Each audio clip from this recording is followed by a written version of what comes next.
Live from the Figure Studios, Weekend Geek update. Smurf here, doing another spotlight. Of course, to my left, your right. I had to look at the watch. Which side is that? PJ Pop Culture. Hello. The Wakeman running the camera. Ta-da! And this week's special guest, the man that brings the swagger to art unlike any other you have ever seen, Mr. Matt Campbell.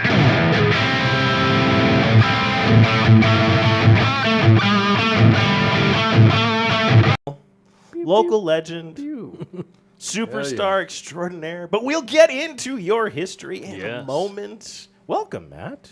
Thanks for having me. I'm excited to be here. You know, I cannot believe because we go back. We've been in this world 4 years, and I've never had you on, and I felt bad. I've had Barry on twice, Barry McLean.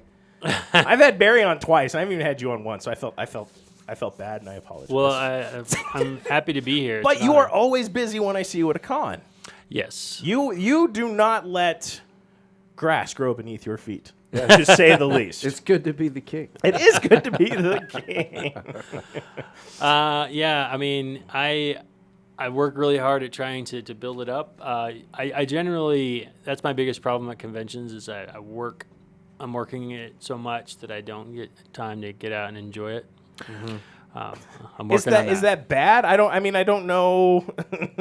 Well, as I'm getting older, I'm realizing that it's difficult for me to go an entire day at a convention and not just be hurting at the end of the day. Because I put out so much energy. Like everybody that comes to the table, you're either giving the spiel or sometimes they're like, hey, I read the last issue, it was awesome, and you're having a conversation, but you're just putting out energy. I mean, in the same sense that you are when you're doing a podcast like this. Mm-hmm. I do it all day long and standing most of the time. It is draining. Yeah. People don't understand how much. I mean, and I hate to say it, some people can't keep up. I mean, they've been on the floor with me. Red won't walk a con anymore. Red's like, no, I'm out. I don't care. Just get a booth. I'll sit at it. I don't fucking care. But at the end, it's tiring. And then do 3 days of it, and you're just like, fuck, I'm ready to just take a nap. Yeah, I'm finally getting to the point now where, somewhere or another, there's someone else at the table to help. I'm going to start probably eventually, like, only being at the tables for a few hours and have a little sign at the table said, signings will be occurring at this time. Yeah, it's time to be the star, not exactly. Management, production. Right. So let's get into this. When did you start? Because, I mean, I've always seen you as like a staple in the cons, but my memory goes to weird in some spots. But when did you really start, or when have you been doing this from? Well, by this, you mean just in the comics industry? Yeah. So when I first started doing comics, it was around 2010. I have to give credit to McLean McGuire and the CCP crew down in Texas. I actually knew someone who used to live here locally named Rita Moore, and she kind of put us in contact. And they needed an artist, and so I did a small job for them. Nice. And then they started inviting me to go to a couple shows, and I think it was a Texas show that I went to first, whereas the first show I did behind a table. Right. And then... And you got the bug, didn't you? I got the bug. I was like, okay, I like this.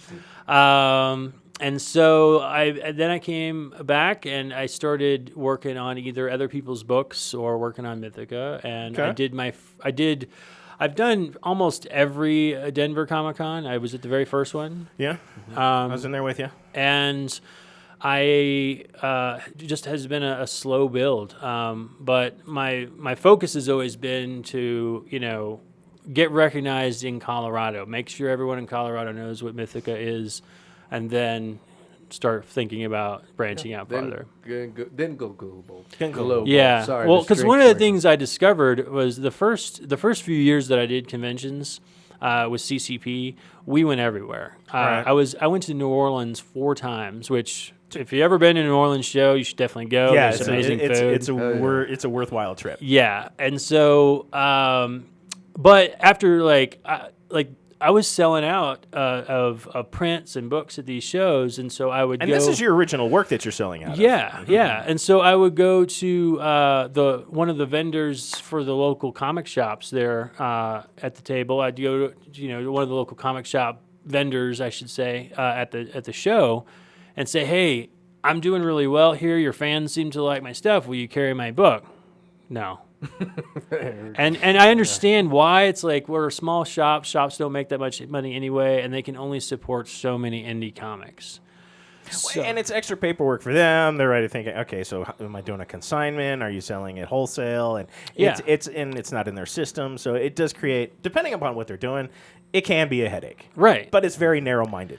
So, and I think that's changing because so many things are going to independent nowadays. This was, 10 years ago. But back then, I realized, okay, I can't put my effort into trying to go, nationally. I want to make sure that all of Colorado is carrying my books and they know my books. Right. And then by that point, I could probably branch out into New Mexico and Wyoming and Nevada, and they might carry it. And then by that point, maybe it's big enough to, go like into previews or something. Mm-hmm. But between now and then, or then and now, Kickstarter came along. Beautiful. Previews gave up the ghost. And and now I'm doing great with Kickstarter. That's kind of the new part of the new business model. So did you ever apply to or send in submissions to Image, or have you ever talked to anyone at Marvel? I talked to some people. Because I know you've gotten noticed. There's no way you've not been noticed. Right. I've talked to some people who have had their books published through Image, but I've never talked to anybody at Image directly. Mm-hmm. For instance, I just blanked his name. I'm really bad with names. That's okay. Yeah, I'm the worst. The artist of Chew. I know who you're talking about. I met him through CCP as well, and he had his book, going through Image, and so we talked a lot about like what their requirements were and what they were looking for. And that was actually a possibility, but early on when I looked through at what Diamond wanted, they wanted me to have, like they said they would carry Mythica in previews, but they wanted me to have several thousand copies pre-printed. Oh, like wow. on hand. Ready, just in case. In case there's a run. There's a run, and they don't look bad. Rob Gilroy. Yeah, that's right. So, and what Rob had told me was that Image was really great about, if they picked up your book, they were looking for something that they felt was different and marketable, which Mythica may have applied to that. It still is. Mm-hmm. But then the next thing that they were looking for is, what was your production rate? How fast were you going to be able to create the next book, and how many books was going to go on? And that's where I was not ready yet. I was scared because I was doing everything myself still. Right. All the coloring. The only thing that I was getting help with was the lettering, which McLean was doing. But between the art and the coloring and still kind of learning things, I didn't feel like I could crank out books fast enough. So I decided I was going to wait till I was ready. But then again, like I said, between then and now, Kickstarter came along, and Kickstarter's not requiring that you have a book every month. No. And so, when you get an next book, as long as you're keeping in contact with your fan base and stuff. With your promoters, your producers as you market it. I was like, I checked it out. I was a little bit too late. The Kickstarter ended in March, and I saw like the top tier was like executive producer. And I was like, oh, that'd be a nice title to have. So actually, it's funny because there's a lot of people who wanted to jump on board that. There was only one executive producer that came with the original art of the cover. You might know Gareth. He's the one who got that. Gareth's been on a couple times, actually. And not only did he get the original art, but he also got it pre-framed. So he got this that's on your Facebook page? That he got the original line art for that. Wow. Yeah. Gareth, you bastard. I'm going to have words with that motherfucker. He also got listed as executive producer in the book. He got copies of the book. But then we also had 8 producers. who got something similar but without the original artwork, and then went down from there.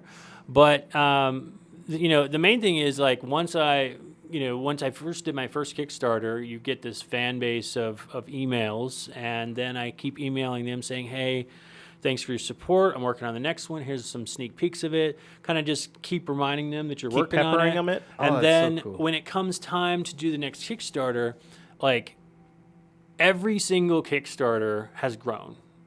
It never stagnates for me. It never goes down. The numbers always keep going up as far as the number of followers. And so this last Kickstarter, what my focus was that if you've supported a Kickstarter before, you've probably seen that they'll have like incentive bonus. Yeah, different tiers. Well, like and not only goals? different tiers, but like the like stretch goals. Stretch goals. Like you reach this. So like our goal was 5,000, but if we get to 10,000, we're gonna do this. Right. And I had done that before too, but I felt like it just kind of centered around the money.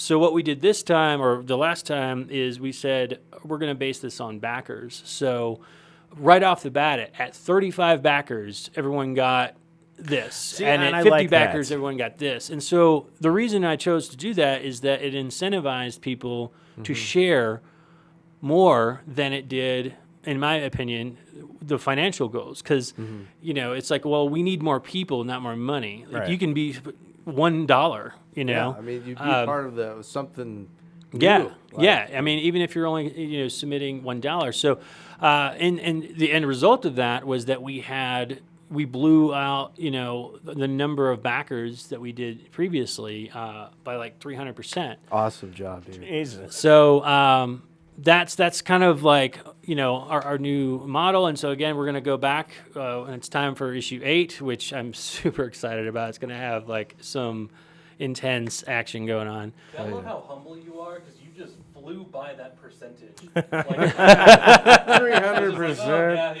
Fuck it off. Anyways, Now, can you attribute your success with Kickstarter because of the plan or because of the storyline and the art? Because now you've got, and like you say, issue 8 is about to hit. So do you think it's now everyone's kind of like getting into the story and your approach and the art? Because you were nice enough to send me a digital copy, and I loved it. I was just like, oh, good. Tasty. Especially that issue. There's some tasty stuff. There's some tasty shit now. I'm like, yummy. I'm gonna read that again. I may have to buy that in a hard copy. But what do you think? What do you attribute to? Is it a mixture of both, or because it's such a? And you and I were talking about marketing and everything that goes into it. What do you? I mean.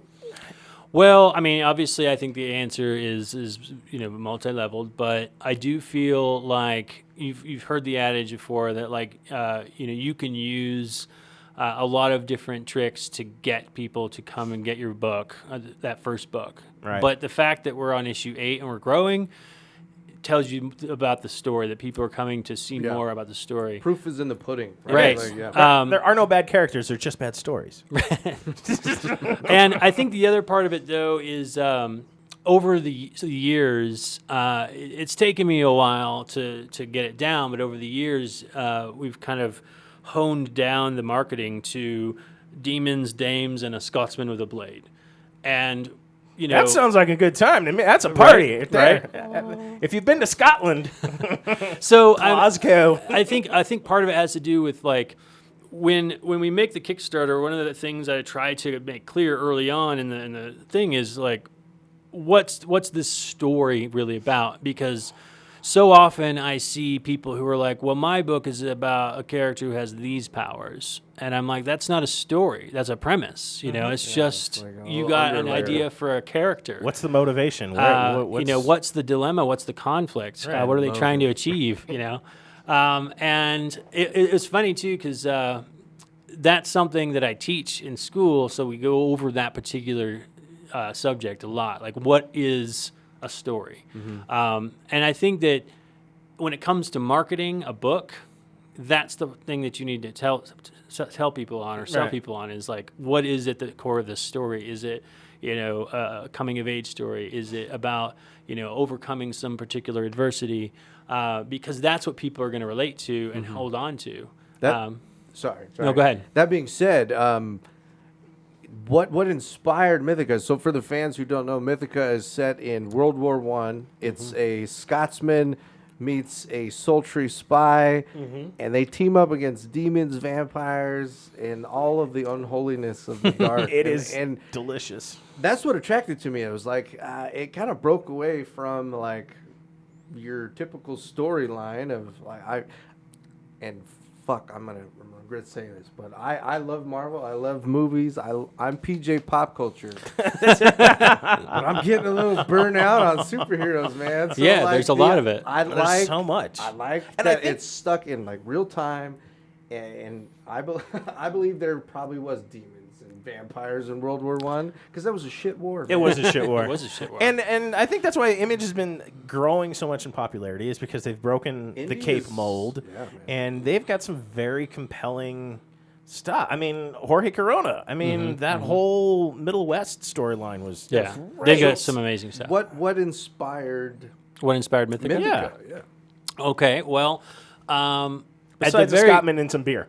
Yeah, well, that was a big part of it. I was going to say, it started off with, I had not seen Scottish characters in comics. I wanted to have a character with kilt, big brooding, awesome characters. So that was step one. Like a Scottish Cimmerian. Right? Yeah, something like that, right? And then the next thing was that I enjoy, drawing, monsters and all that kind of stuff. So I wanted to have a story that encompassed that.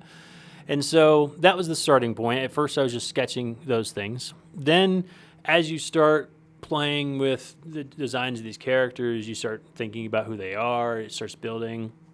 And I realized that what I wanted to do was have these characters who are starting to show some abilities fighting these demons, all these different government factions, basically be chasing after them. And so they were on the run. And that was sort of inspired by Firefly, the show, right? Where they just wanted to be left alone and cruise the skies. We just want to exist. That's so wrong. So what? I was a brown coat. Right? So I realized, so originally the idea was it's going to be placed in modern times. And I realized, well, that's going to make it really difficult to hide because everything with satellites is just so easy to track people. So at the time I was working with one of the earlier writers. I got writers to help me write my ideas into scripts at the beginning because I didn't have a lot of experience with that. I just had scenes and ideas. Right. So William Tooker helped me write the first 3 issues. He works with Kevin Gentilcore on a lot of his books. But we kind of worked this out together, was that we were like, well, I don't want it to be modern times, but we do want the governments to be chasing after them. So let's go back in time. And we stopped briefly at World War II, but realized that everyone had been doing that. There's a lot of that. And so we went farther back. And when we hit World War I and I started researching it, I fell in love with it because of the aesthetic of it.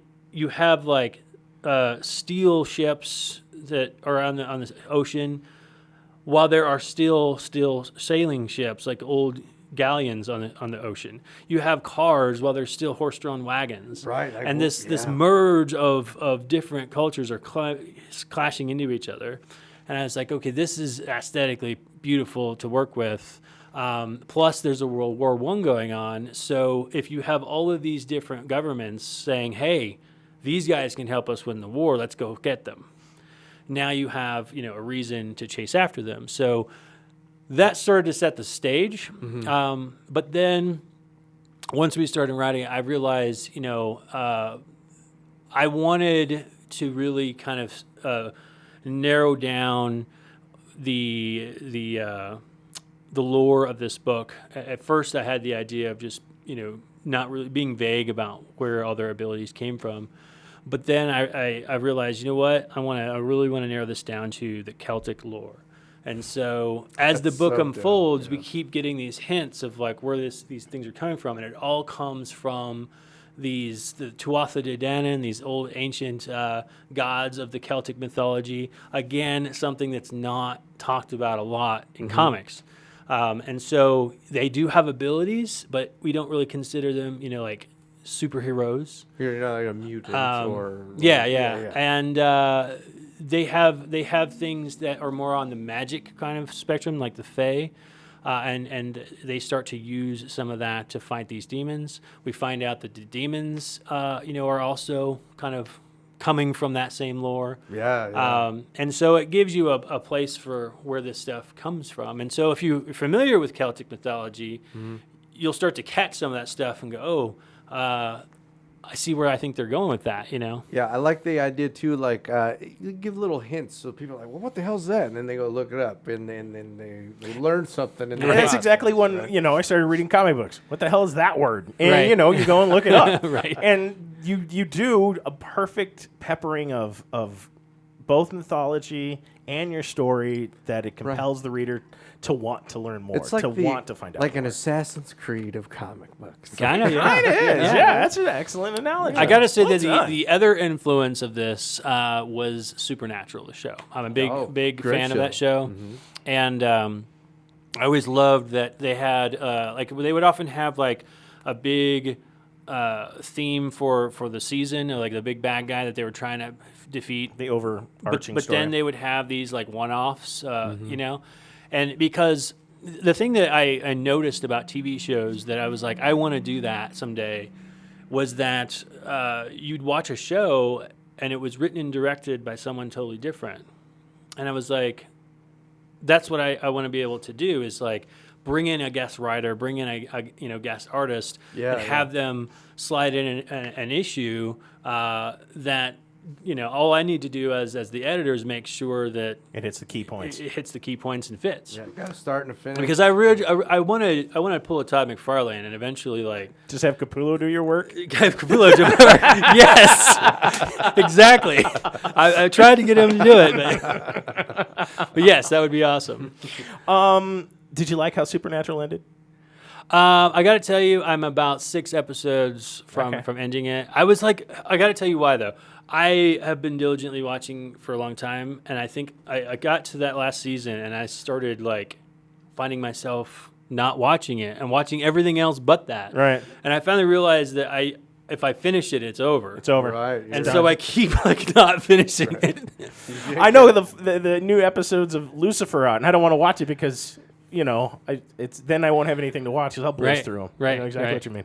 Yeah, so I've been trickling in like one a month. So just gonna drag it out for the rest of the summer. And then I have my favorite episodes that I'll go back to. What are your favorite episodes? One of my favorite ones is where Dean gets scared.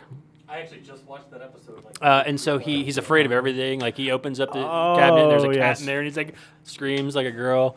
I love actually. So a lot of my favorite episodes are sort of the side funny episodes. But I love that show so much. My cats. I have 2 black cats named Sam and Dean. Nice. And they are featured on my Facebook and Instagram occasionally. My favorite one is one of my favorites is the one shot through the perspective of the car. Yes, that was awesome too. So with the toy and yes, it was touching. So well done and just kind of like, oh, yeah. I mean, it was just it was perfect, and I could see someone doing Mythica justice the same way because the characters are very established. So yeah, here's my thought. Right, they just announced Sweet Tooth comes out on June 4th. Right, already on Netflix. Yes. All right, I like Sweet Tooth. I think Mythica could easily be a Netflix series, and there's boobs. Yeah, there's boobs. There are boobs. Now, that is one thing. I love Supernatural, but they were always within the limitations of being on television. Yes. Mm-hmm. And so, as much as I loved how they were hunting all these demons, and you had all kinds of different demons, I wanted to do that, but Mythica is a lot more violent. It's like it's the boys level violent. It's a little more adult oriented. Yeah, where there's boobs and there's violence and there's decapitations. And I'm excited about issue 8 because issue 7, which just came out, that's the one that you just saw, starts a new chapter, a new book. New story. And so that first issue is a lot of like, this is our new location, this is what's going on, but then. In the next issue I'm working on right now, I've got Magnus getting ambushed by like 6 vampires, and the only weapons he has are his little, what they call them ski-and-do, the knife that you have in your boot. A little boot blade. And he's just got these little boot blades, and he's going up against 6 vampires who can heal, and there's just this all-out brawl, and I've just been like becoming a fight choreographer for the last 2 weeks. You need some action figures. We've got a couple. On Well, the thing that I've been trying to do is that I started researching every fight scene I can come across. I watched a lot of fight movies. I watched Tony Jaa. I watched everything I can get my hands on. And in comics, I saw that, the most common thing to see in comics is just haymakers, just big punches, big right hook, And I'm like, okay, I want to take it beyond that. I want it to feel like, there's this punch and then this one follows it, and I want to see people ducking punches and missing punches, and I also, want to see jaws getting ripped off and stuff like that. Well, like one of my favorite fight scenes, we posted it up as a Moment of Geek last week, was Benny the Jet versus I can't think of his name all of a sudden, from Wheels on Meals. Okay. Jackie Chan. Oh, yeah. It's one of like the best fights those two do. There's another movie that they're in, but this one they were pissed off at each other, and you can just see it in that fight. And I'll have to check it out then. Yeah, it's on the page actually. It's a quick like 5-10 minute fight, and it's so well done. I actually have referenced a lot of Jackie Chan because I felt like this sort of ambush lent itself to what else could I fight with? Because these little knives aren't doing it. So have you seen Army of the Dead? Zack Snyder's new Netflix movie. I just saw that. Yeah. The fight scene with the girl. Remember, she's fucking badass. Yeah, it's such a dumpster fire, and I love every freaking minute of that movie. That's a good fight scene. I had to go back and look at that movie again, realizing how much he was setting up for a franchise. Dude, because the first time I watched it, I was like, is that zombie's eyes glowing blue? So there's aliens, there's robot zombies, regular zombies, time travel. Yeah, was that? Yeah. Yes, that's an alien. There's aliens in this. And robot zombies. Yeah, robot was that zombies. a cyborg? Was I was just tripping? No, it was a cyborg. It was a cyborg. Okay. I mean, he's setting it up. Yeah. Well, those are the aliens that were like turned by the main zombie. Okay. And the queen was pregnant with an alien baby. Which, I mean, it was funny because I was watching that movie with my girlfriend, and before they cut that out, like there was 2 scenes where he put his ear up to it, and I whispered to my girlfriend, I was like, is she pregnant? And my girlfriend looked at me and shook her head. She's like, no, And then like a few seconds later, he's cutting it up. I was like, oh, look at that! I can't believe it. And that's exactly what I was like. Zombies are getting down in the apocalypse. I love it. Yeah, and it's just so. I mean, I don't want weird. to pay for Pornhub. No. That's. I mean. That's just. But if that's your thing, you go ahead. It gives a whole new meaning to a little head. It's just. I don't know, but it was. I mean, Batista really was good in that film. He was not Drax. Yeah. He was not Drax. Well, I got to tell you, I feel like he carried that movie. He had all the emotional support of that movie. There was a lot of stuff that didn't make sense. Like, I don't care what the circumstances. I don't think you'd allow your daughter into that place. No, not at all. But he carried all the emotional weight. Like, all the heavy emotional scenes were done by him, and I feel like it really, shows what a good actor he is. It really showcased. When I first saw Guardians, I loved his character, but I felt like the writers just smartly wrote it for him so that he didn't have to be something outside of his comfort zone. Mm-hmm. But then I started seeing things like Stuber, which is a fantastic fun movie, and a lot of other movies. I think he's a much better actor than people realize. But yeah, he carries that film without a doubt. You can see his growth as an actor. I mean, I always think you mentioned The Rock. The Rock. He's way better than The Rock. Remember The Rundown? Yes. Got some really bad acting, but now he's fucking got his own TV show, and he's really, really he's good. Yeah. But you see the progression. I see. It's funny. I reference The Rock a lot for the physicality of Magnus because I like to catch those, more. Like the moments that are just conversation pieces, I like to have like hands moving and natural to catch some of that stuff. Yeah. There's nothing wrong with what motivates you, what drives you so you're watching TV or you're watching movies, but natural movement, I like movies, I reference movies, but I think it was Mile High Comics gave a review of my book saying it was the most cinematic comic they'd seen in the last 10 years. Rosansky said that? No, one of the other people that worked there. Okay. I forget his name, but I used to have that as a quote because that was something I was pretty proud of. But then I sat down with Capullo one day, speaking of Capullo, and he's looking through my work, and that was his biggest critique is he's like, you're not really using the comic medium to its full potential. And what he means by that is like when you have a character that's say falling off a rooftop, you have this long, slender panel that you can use to create that long sense of falling, rather than have a widescreen and you just see a small little image, right? And so that's what he's saying is like comics tend to be more over the top. When people are sad, they're super sad. You have to kind of exaggerate things in order to make it feel like a comic. Well, and to his point, there is one in the Court of Owls in Batman where Batman is tripping and he's falling into like the psychosis of the drugs, and Capullo lines out the panels as it's going into the spiral, so you find yourself turning twisting the comic. Yeah. That reminds me of that old Daredevil artist, Straczynski, I think it was? Straczynski, yeah. Yeah, he used to do a lot of that crazy stuff, too. And I think that's when you really start to realize that you're using the medium the way that it can be used. Well, and even looking at, I pulled up one of your pages. I love the line work and even like the expressions and everything that you have such a gentle touch. I mean, you can feel her emotion, and this dude just wet himself. Just looking at the line work and how you're telling the story and you're laying it out is spectacular. Well, thank you, man. Because even look, your panels and your flow are absolutely brilliant. Well, I've put a lot of focus in the last several years, especially since I teach comics now, in one panel connecting and flowing together, leading the eye, where you want it to look. Right. And so I feel comfortable that I've gotten really good at that. But where I'm trying to push myself now is to really push that dynamicism to where it has that more comic feel, where characters feel like they're leaping off the page. Well, sometimes I get it. Yeah. Well, no, you got it great because here's your Scotsman in the middle of a freaking snowstorm, and he is goddamn wearing a kilt. That is just Scotsman through and through. That is amazing. I love it.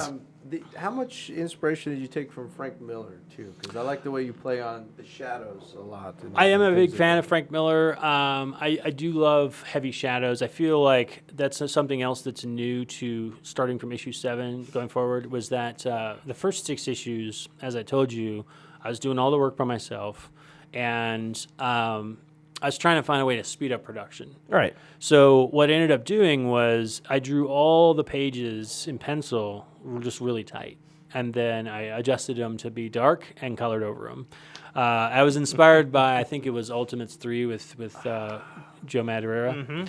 Joe Mad. And so I was like, okay, that looks cool. I could do that. And it did work. I like how a lot of it turned out, but it didn't have that dark feeling. And I was going for more of that Batman dark, where there's a lot of blacks on the page, and I wasn't getting that. So I said, okay, when I start this new chapter, this new book, I'm going to push the darks. And so that's where I've been with this. Leaning in. Especially in those last few pages where you see that woman getting followed. Right. I'm really setting the tone with a lot of the darks following her and being around her. And the other thing I have a passion for is backgrounds. There's a lot of background painting and background environment stuff because I have a lot of fun with that being part of the tone and the vibe. It kind of brings out the forefront. Well, and exactly, because in this panel right here, where it's like the den, you've got Boar's Head, I'm guessing Foster's, and a Patronus hanging all on the wall. It's absolutely great. Well, it's sort of foreshadowing that he's a hunter. Yeah, nice. It's very, very well done, and it is great foreshadowing. And I really like the mechanic and the storytelling that you got going on. Thank you, man. Yeah. So you've also mentioned the teaching aspect of it, because Action Line is so much more than just your publication. Yeah. When did you decide that teaching is the next progression in your own development, as well as like, saying, okay, I need to help shepherd along what I'm seeing out there. I've always felt like one of the things that I saw and learned early on in my art school was that a lot of people, when they're first starting out, pulls out a giant pint of glass for a shot. I only need a little. A little. Well, it's time for Eagle Rare. For those that are just listening and not watching it, Eagle Rare came out. You got your rum still. I got my rum still. I'm good. You want more? No. No. Okay. That's a double. That's not a double. Well, that's what happens when you hand him a pint glass. Well, it's I have it's barely very 2 fingers. small fingers. Barely 2 4 fingers. He's lying. Such a lie. Cheers. Cheers, mates. Cheers. Thanks again. Sorry to interrupt. Yes, thank you. No. Everything. Cheers. So, to answer your question about teaching. I've always felt that early on when I was in art school, I learned that a lot of people are afraid to share what they know because they're afraid someone will take that power away from them. Mm-hmm. So if I show you how I'm doing this thing in Photoshop, then you'll know how to do it, and I will no longer be relevant. And now I'm the bottom of the totem. Right. Yeah. So everyone's afraid to show it, and I realized that when I looked at the people who were people I looked up to, like Greg Capullo, they're more than happy to show their stuff because they know you're not going to take away their abilities and their ideas. Like they can show you all day long, and you're not going to be them. No. Right. And so that was one reason. But the other thing was that when I started, Ron Root helped me start Action Line. We were passionate about creating stories, telling stories. And as I started making my own and running into my own hurdles, I started realizing there was a lot of other people who were running into the same hurdles. I ran into a lot of people who had an idea for a story but didn't know what else to do with it. Exactly the same spot you were when you started this 10 years ago. So I decided, I want to help people tell their stories as best as I can. And I've that's been a learning curve as well. So I have a Patreon where I put out, tutorial content and behind the scenes Mythica content and stuff like that. But then I started teaching at the college because a lot of people were asking me to teach. I actually was teaching at like an art center for a while, just sort of, sporadically. But then I ended up getting a job teaching at the college, and surprisingly, like I do teach a design course, but then I was able to, they allowed me to do a comic book class as well as a concept art class for video games. Wow. And when they weren't really sure, but they were like, let's try it. We'll see if anyone signs up for this. Yeah. And then it took off. People were, we have had, a very successful run at it now for 5 years. And the way that we do it is that each semester, when I do the comic book class, we start with, what is a comic and the terminology and stuff like that. And then we get into, like, what is a story? Right, the mechanics. And then we end up, drawing out and inking a complete 3-page story with a title, makes it 4.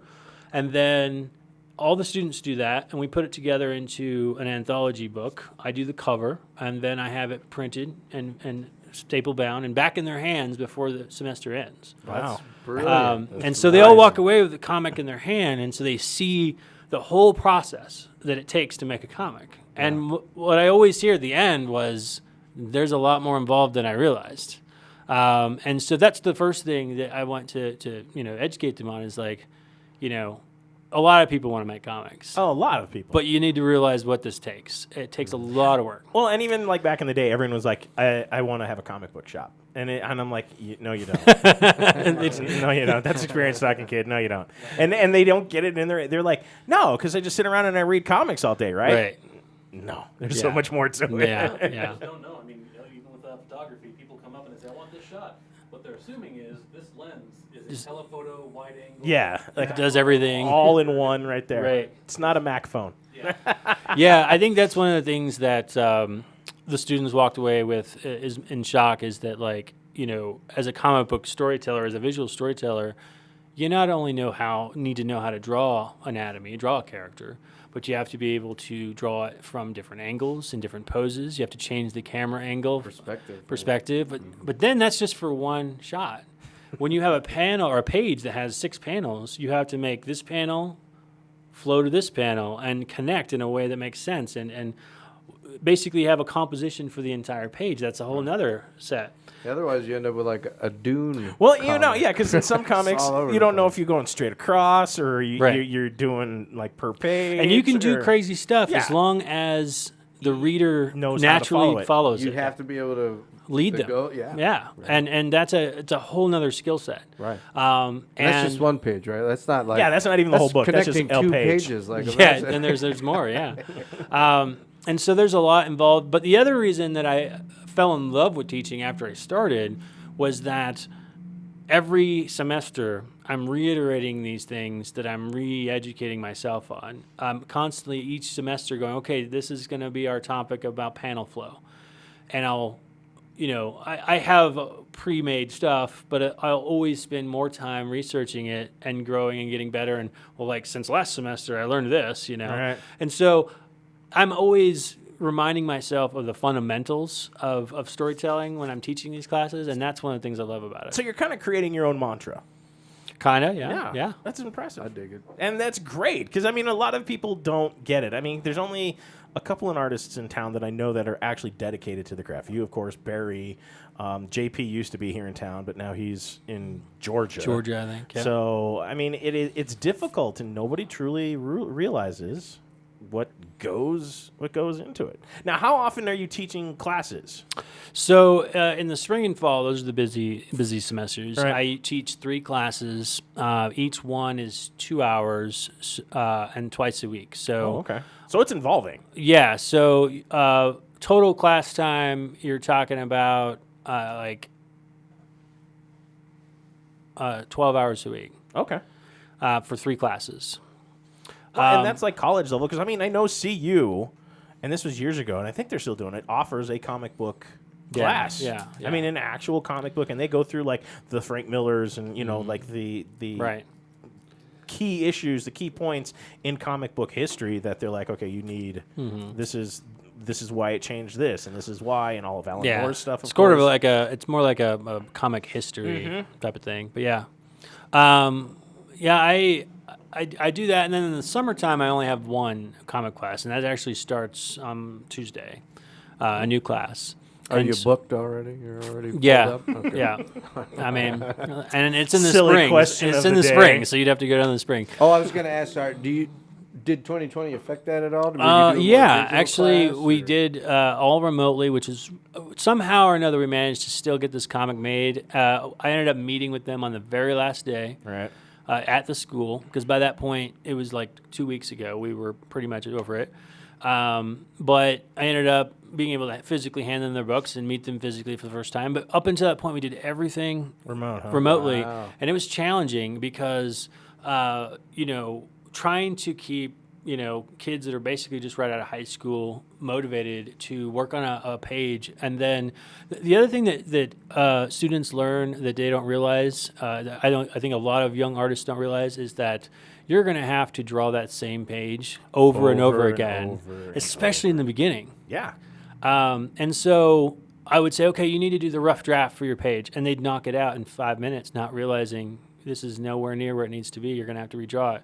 And they're like, wait, what? I did the work. I don't understand. I'm like, yeah, but it's not done. Right. It's facing the wrong way. You got characters going their opposite sides. You got characters flip-flopped on the 180 rule. You don't have enough room for dialogue. All kinds of problems. And so some of them get frustrated because they're like, oh, I didn't realize I was going to have to do that over and over and over again. But the challenge was like being online. When I'm in class, I can walk by and go, okay, You can coach immediately. Yeah. And you can say, okay, you're having a hard time with that. Let me go do a quick sketch over for you and show you what you need to draw or something like that. And I didn't have that in class. So I would have to I have to really push them to upload their sketches and then take their sketches, do a draw over, and then send it back or do it live. I'd have to get them to upload their sketches before class so that I could correct them live, Yeah. And all those are recorded, by the way. That's super cool. They're on YouTube, but they're not listed. So if there's something that you wanted to check out, post a link or something. Yeah. Do you think digital is helping or handicapping artists versus like old school pen and paper that you and I are used to, versus now the new batch of artists that are that? I'm going to sound old school here, but I think it's handicapping. I agree personally, but only because of I can give some reasons why. The tools that they have in Photoshop, Procreate, they're great. There's stuff in there that can help smooth out lines. So when you go to make a line, so what happens now is like you're going to lose a lot of the people that like the Jonathan Glapions who could draw a pinstriped line around a page perfectly. You're losing that because people can now just allow the digital to fix it for them. Like in the end autocorrect. It's like autocorrect. But the other thing that I'm seeing more often than anything is that when you work digitally, you can take a panel that in the finished result, a comic book panel, it might only be 1.5 inches, 2 inches tall. And if you look at any professional, Greg Capullo, who's doing things traditionally, they know, okay, if I have a character that's only 1 inch tall, that means they have no eyes. It's basically a silhouette. Right. They know that intuitively because they're drawing on a piece of paper. When you take someone who's drawing digitally, they're trying to detail the shit out of a 2 inch tall character because they're like, well, I can zoom in, I can see it. And I'm like, you're wasting time. No one's going to see that. And that's the thing I see the most is like all this time is being put into unnecessary places. And they're not really, learning. And then the third thing that I see becoming more and more prevalent is just the ability to draw over things. So you're like, oh, I need a character punching. Well, I'm just going to go find a picture online, draw it. And I don't, want to point out, call out anybody in particular, but I'm a part of a lot of comic book groups online. Like Greg Land? No, I'm just kidding. That would be a good example. I actually use that as an example in my class of what not to do. But there was a person who was introducing their new character in one of these groups. It was a black character with a mohawk, and essentially it was. I mean, I recognized it instantly as being Superman. It even still had remnants of the diamond-shaped symbol, but it was an up-angle shot of him floating, and I'm like, that's Jim Lee's Superman. I recognize it instantly. Like as a comic fan, some of these things are so iconic; they stand out. He swiped it, and absolute swipe. And there was an ongoing argument, 500 comments long argument. Oh wow! Between all kinds of people, and I was part of it. That like that's okay. No, it's not. And the more and more people are believing it is. That's. And dude, that's copyright infringement. Well, like back in the 90s, that started a whole war between Liefeld and Peter David. McFarlane got involved. I mean, Liefeld was swiping shit all over the place. Right. And so was Larson. Right. And it came down to it's not right. It is wrong. Right. And that's the thing. It's like, okay, if you like that pose, at the very least, set it aside and draw from it. Yes. But people were taking these images and laying them over the top of each other, and you can see even the shadows and the hatching was lining up perfectly. And he's like, well, it's now in my costume with my character's face, and so therefore it's fine. And I'm like, if you want to be a hack, and so I'm seeing a lot more of that, and the fine line is like, especially when it's someone else's art, like. I know almost every major artist at some point traces over the Eiffel Tower or traces over background art because it's like, well, you know what it's supposed to be, and I don't have time to reconstruct it. Yeah, I just need a quick layover. Or a car. Yeah. Things like that like they're not creating. But when you're talking about drawing over someone's already drawn artwork, established artwork. Like, not even some like unknown thing, but a well established. Like I immediately recognized it. And what was funny is like I literally typed in Jim Lee Superman on the internet and found it within seconds and posted it online. We're like, this is what started this war. Oh my God! I hate to be the one that did that, but the thing that took me aback the most is I didn't want to be You don't want to be a naysayer. I didn't want to be the police about it. You want to be the negative the thing that like upset me the most was how many people are saying this is okay. It's kind of like with every other major conflict that we have in this country, there's a huge faction of people that are against the other faction about it. And they're like, oh, no, this is okay. And try to prove us wrong. Okay. And they're just not going to change their mind about it. Let me forward this off to Jim Lee. Let me get him involved in this conversation. You know what's funny about that? I tried. I would not have expected less from you, sir. I felt kind of shitty about it, but I was like, I want to know what they think. Yeah. I didn't really care if he was going to take action on it.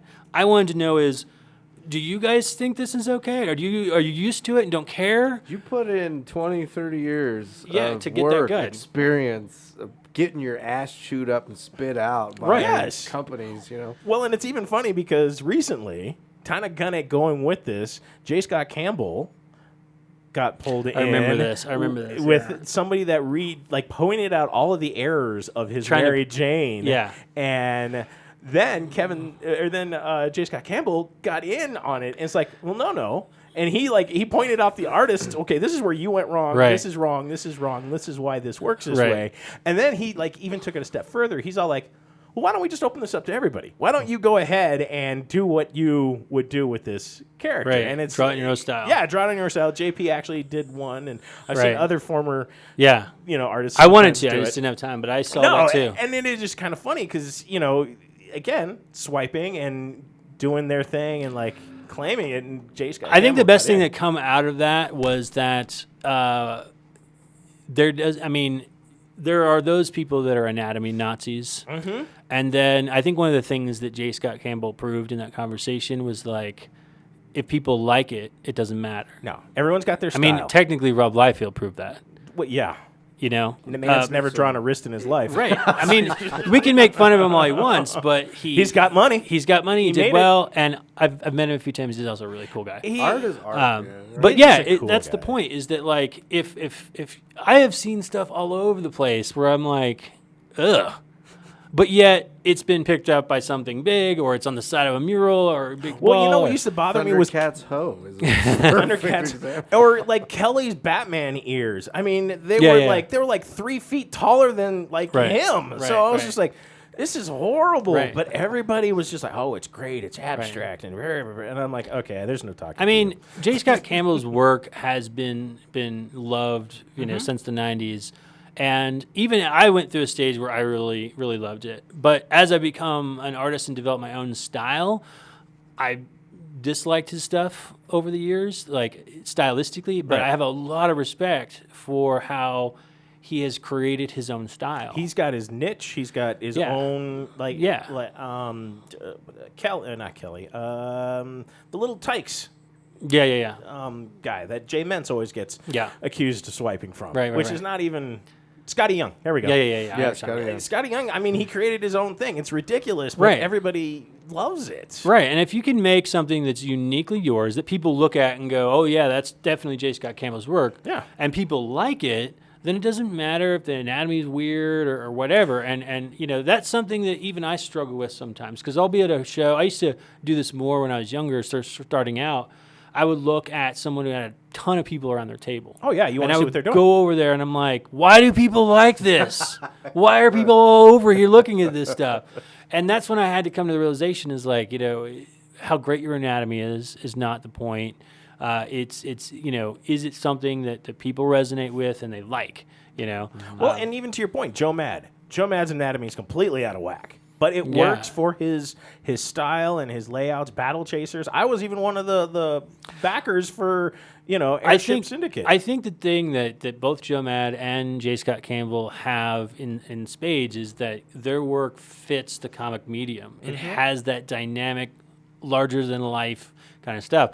And going back to what I was saying earlier, that's the thing that I feel like my work is missing. I push my work more towards like Adam Hughes, Frank Cho, where my characters are thick, more realistic, but it misses some of that over-the-top dynamic feeling. Right. So I'm always constantly trying to play with that. It's a balancing act. Yeah. I think you capture that well, because even though your main characters are very anatomically correct, I like the demons, the vampires. I really like that picture I made where I just took your cover and zoomed into the background characters. Can I just say that even the background is super detailed? I didn't have to do shit to like make that pop out. I know how you said you don't have to focus on that, but that's a big piece. That's a cover piece. That was a great. I just liked it, and I like that your darkness parts of the characters kind of have, it's more, over the top. I've never personally seen a demon or a vampire.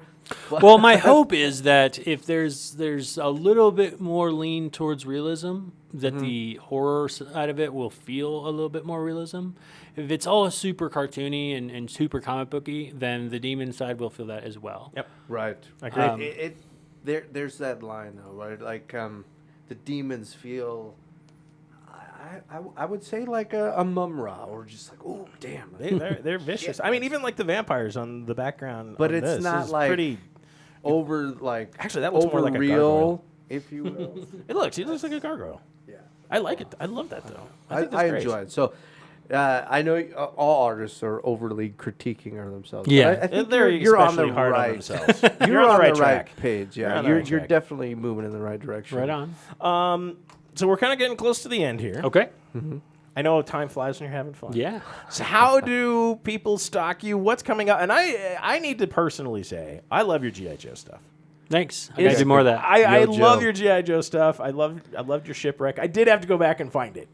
It got buried under all your shit. I'm just like, God damn it. Because I like Shipwreck. And there's my Matt Campbell art Facebook page has folders that are separated, so you can find all the G.I. Joes in one group folder there if you're looking for them. I've done dozens and dozens. I think you've done all of them. I don't think there's a character you haven't done yet. There's a lot more characters than you realize. I definitely have not covered all of them, but there's a lot of Joes. Yeah, there are a ton of Joes. Yeah. Well, and to be honest, like I'm an '80s Joe guy, and classic. So I know all the characters from that era. But then they've been picked up, and it's Larry Hama has picked it back up.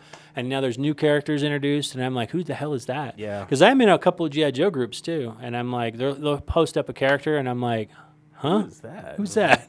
I know even like one character that I thought was a different name. His name was Shockwave. He's a Joe. He came at the end, and I'm like, that wasn't his name. Sure shit. That was his name. Yeah, he's like a blue with like blue camo. Yeah, and he's got a Transformer. I've drawn that one. Yeah.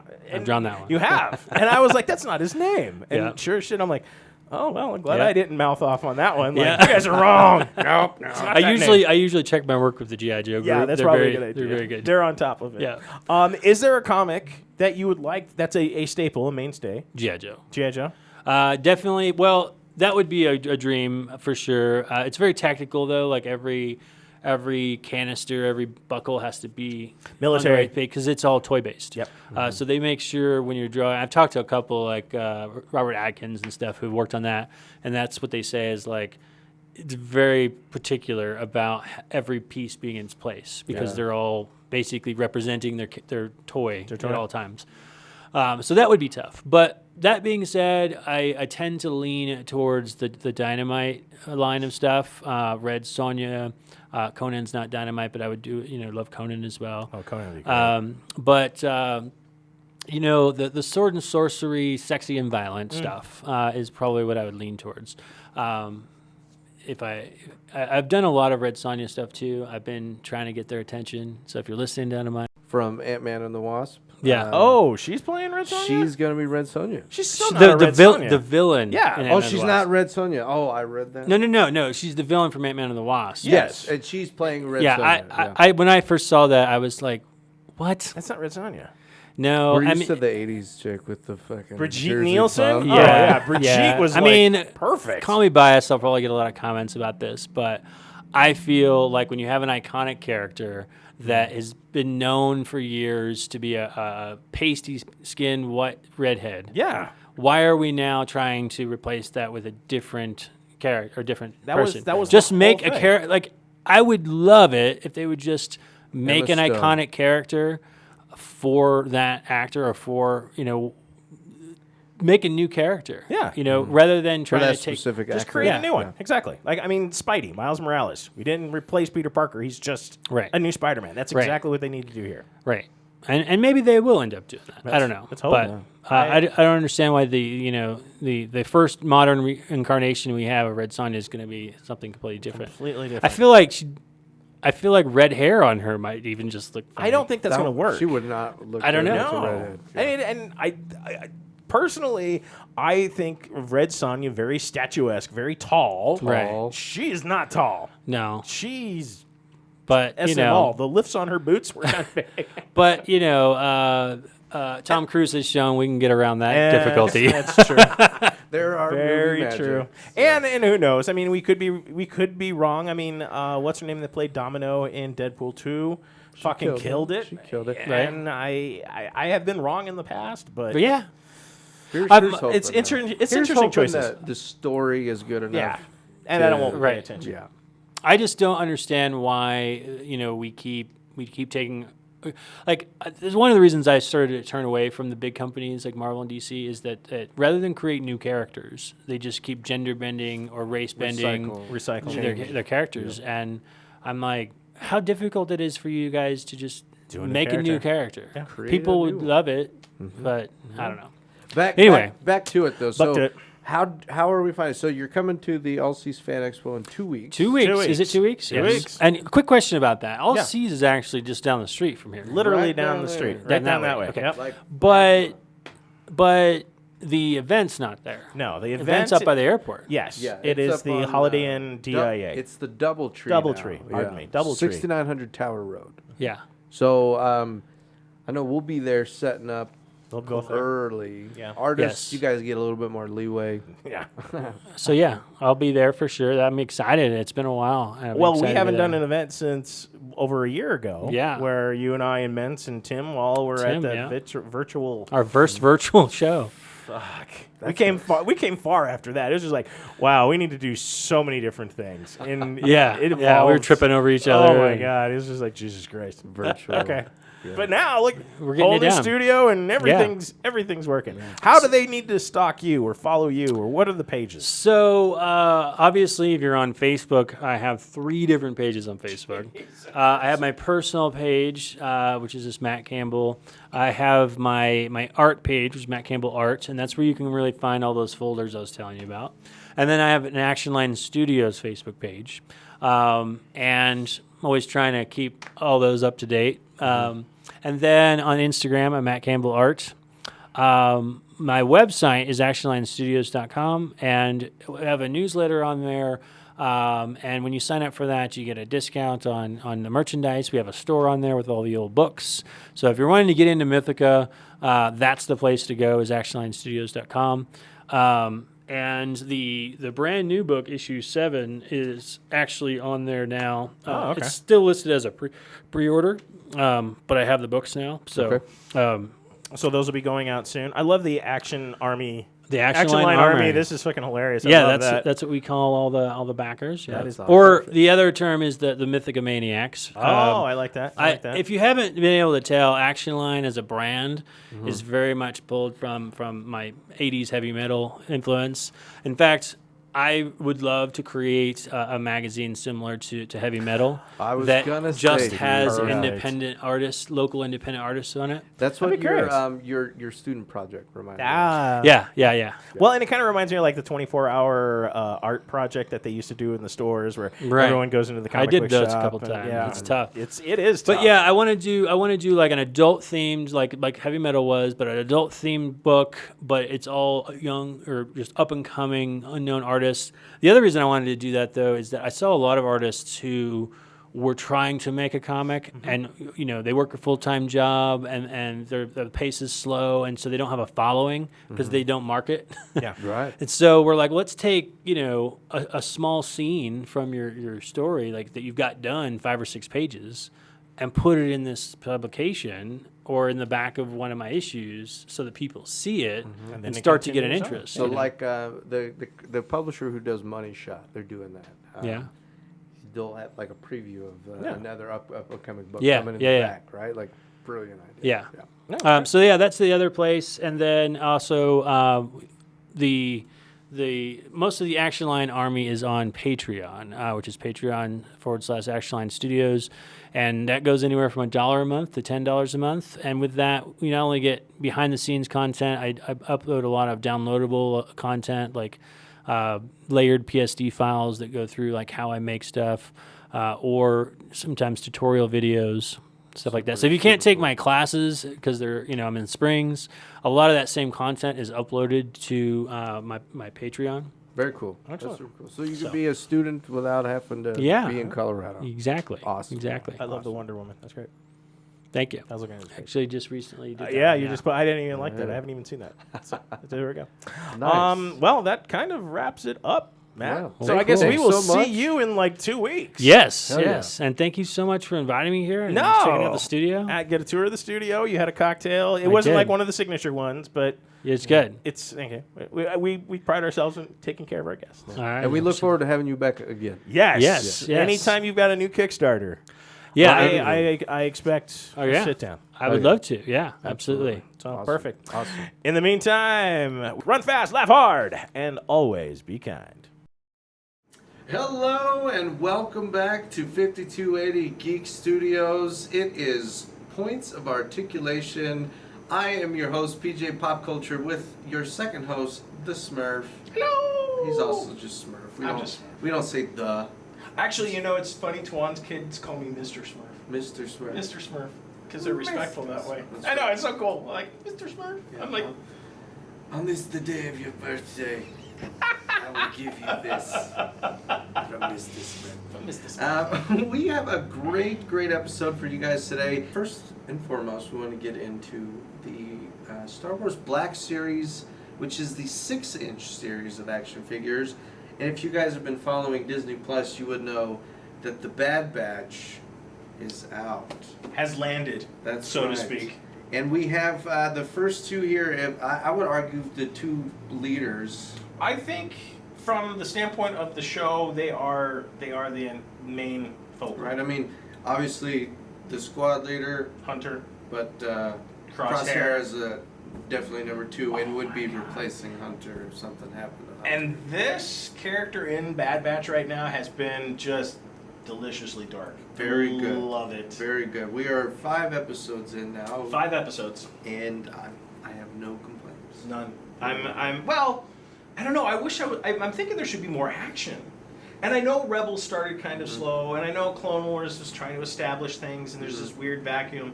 And I'm expecting them, they're on the run. I guess I expected more running rather than chasing Omega. That's what I like about Filoni is he never know. You build up and you care about the characters, you have story, so when you have the major climax at the finale, You feel it. You appreciate it. Let me ask you this, totally off topic. Are Omega's arms a little bit long and spindly for your liking? Because I was watching her and it just kind of reminded me of Woody. Clones are weird. Just asking. You're just making me think wacky, waveable, inflatable tube man. Put a fan under her. Watch her waving some cars. Yeah, I can see that. The animation is you have to appreciate the art for what it is. You have to feel it. I mean, that art itself has come a long way from the first season. Oh my God, yes. Go back and just.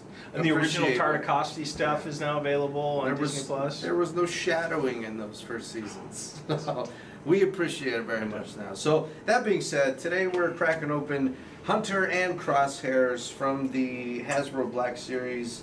The cool thing about them is all the accessories and, of course, the helmets. The helmet's a key thing.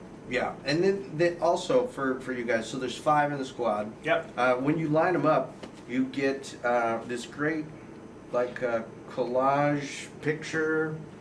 So you keep the packaging because you can make. I'm wondering who did the art on the box, because it's pretty legit. That is legit. That is very nice. I mean, because even like the detail and the shadowing, they didn't skimp on it. It does line up properly so that you can make the collage. So even if you wanted to, boom, boom, boom. They probably did announce it. They probably did. It's probably somebody super badass who can't wait to come on the show. So please join us. Yes, so join us. We'd love to interview you. Yeah. So if you wouldn't mind opening Hunter, I will take on Hunter.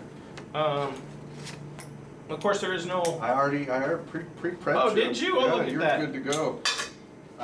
PJ's seen my knife skills, and sometimes it scares him. I like to keep mint packaging if possible. So there it is, nice solid background.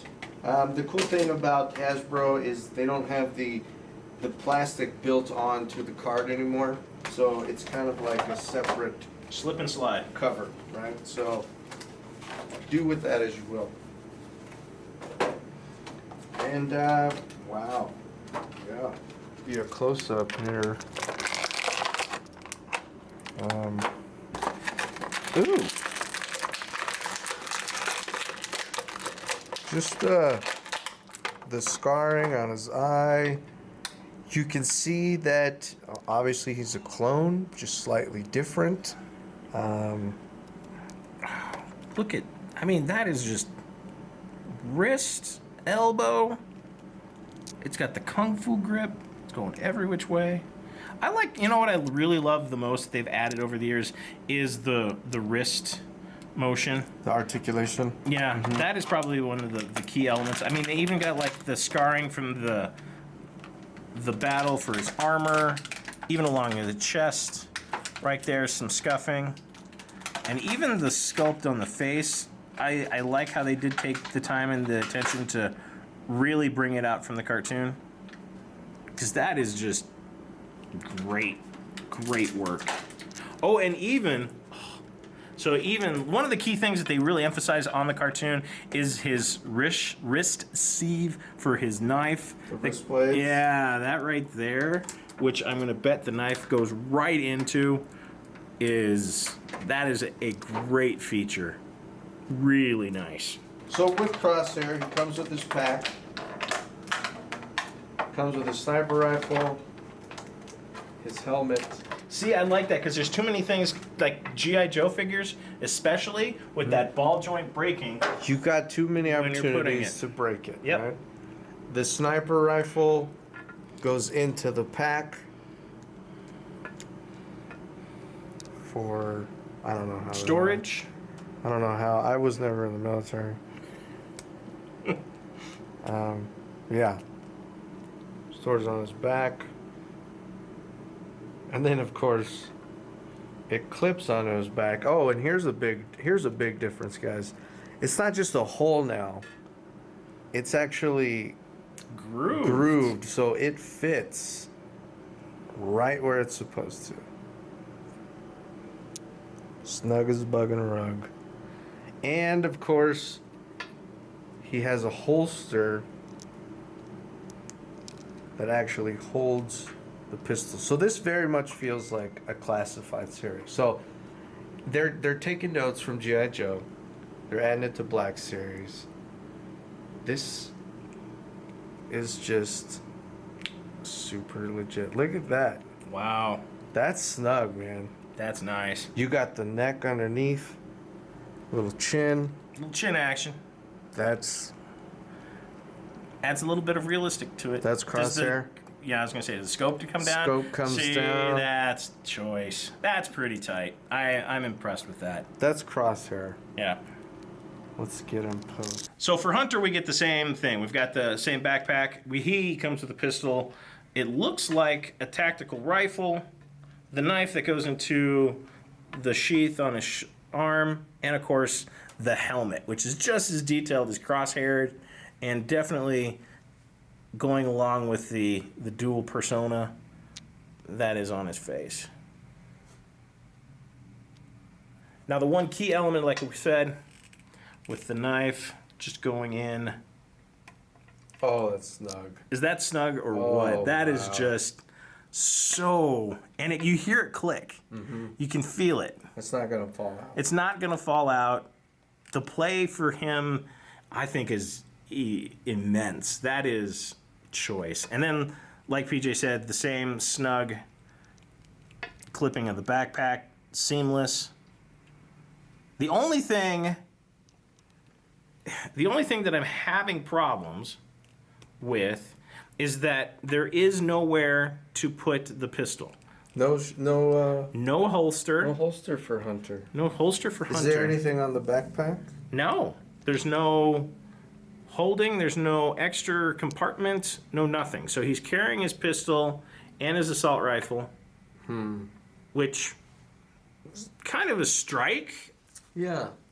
I would say, because I like the feature that Crosshair has when you've got the holster, but Hunter doesn't have nearly the storage capacity. And doesn't he have 2 blades? I think he's just got the one. And then, of course, the helmet right on his head, same as Crosshair. Man, really, they really hit. This is a step up for Black Series. Definitely on the Trooper line. So they're all coming out this year. These just came out this quarter, and this was also part. There was a Death Trooper and was there an Admiral Akbar part of this? I can't remember. Trap. It's a trap. So Hunter and Crosshair, they were set to release around May the 4th, when the Bad Batch launched. Premiered, right? Mm-hmm. And Tech and Wrecker are set to come out later this summer. I like Wrecker. Yeah. However, Echo will not be released or part of this series, so you will not be seeing Echo now. Although they did release a Clone Wars Echo, new 6-inch figure with a new packaging. Right. But I'm not sure if that's the same Echo. I don't think so. So I'd have to look. Comment. I don't know if you guys know. Share with us. But so that's unfortunately you get 4 of the 5 for now. I am definitely looking forward to Wrecker. I think he's going to be a deluxe figure. He's got to be. He's huge. He's a little bit bigger. Thanks. He'll be like Boba Fett, where he has more, bigger packaging, more shit like that. So he's a sexy. I'm sorry. If we Wakeman's off the hook behind. If we want to do that 20 seconds. No, past, you're fine. You're good. It's hilarious. So. Yeah, I highly recommend picking up the Bad Batch figures. It also came with not a Death Trooper, but an Elite Squad Trooper, and he's one of the villains in the series. So, so definitely check him out. And I really like this. Yeah, I would say, I don't know, 4 out of 5? You know what? Looking at the two, he's a 5 for 5. Absolutely. Mm-hmm. I'm still kind of annoyed with no holster for the pistol. That's a little off-putting to me. Or at least somewhere to put it. Or is there? Yeah. No, I mean, nothing. There's like a spot where it looks like it would plug in somewhere. That's for the magazine. So there's nowhere even for that to slide. So I mean that itself. But I love this feature. Yeah. So the sheath is. I mean, dope. 4.5. If they'd given it a holster, at least thought out the backpack nearly as much as they did Crosshairs. Yeah. Because this is tight. That is absolutely. It's all encompassed. This is great play. Mm-hmm. From a play standpoint, that's perfect. Even from a collector standpoint, posing, just sculpt, accessories, just the helmet and the detail. Yeah, this is beautiful. Yeah, great job on this. Home run. Yeah, good job. So, 4 out of 5 for me, just because I'm stingy as shit. And 4.5. 4.5. Yeah, definitely up there. Check them out, and if you can find them. Yeah, if you can find them. Don't pay your scalper prices. No, they'll be out plenty. You'll find them eventually. Just give it some time. Yeah, and we'll see you guys next time on Points of Articulation.